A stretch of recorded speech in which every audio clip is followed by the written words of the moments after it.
In Setup Backend in Target Management, one of the options are to enable logging, log analysis requests to auxiliary database. I have to say it first that these logging are the old kind of logging. If you go to the Target community and search for the module called Insights, you can have a look into this Insights overview. This is the more modern, more recent logging options that you have at Target, with including predefined dashboards as this one here. Still, you can enable logging here. It will log which users has been logged on at which time, etc. But it's a different kind of logging than the Insights logging. It does require an auxiliary database or a logging database. So I'm going to create a new database on my SQL server here. I'll just call it my target log database, or simply target log, and OK on that. That will produce right now just an empty database, but we can use that as the logging database or the so-called auxiliary database.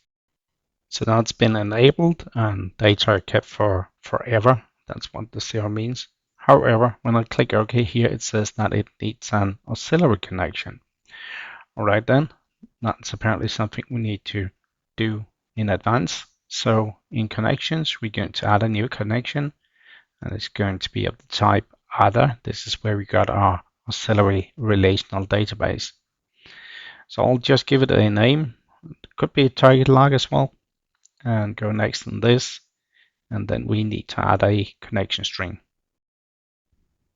Put in a server name here. In this case, I'm using Windows NT Integrated Security. And then I should be able to look up my newly created target log database, that is. So, OK on that. And now we have created this new auxiliary connection, which is now being used for logging. Let's go back to the backend things and have a look at the other options, like the online license update. This is simply a time shortly before midnight, an hour before midnight, where your license will be checked. Maybe you added or asked to be added another 10 designer users. Then if you don't do anything, they will automatically be added to your license during this time room. And in the morning, your extra 10 designer license will be available. Anything here in criteria request caching has to do with performance of your target area.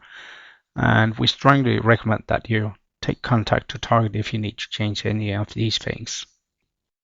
The multiple logins here will enable you to have more than a single user logged into the Target management client at any time. However, you should be aware that whoever is changing anything with regard to any setting, the last one to save it will kind of win the battle. Public URLs, this is something you should add. Right here it says localhost. Maybe you would need a different server name right here. These public URLs are used in other parts of the Target product for scheduling purposes, for instance. So these are recommended that you fill in.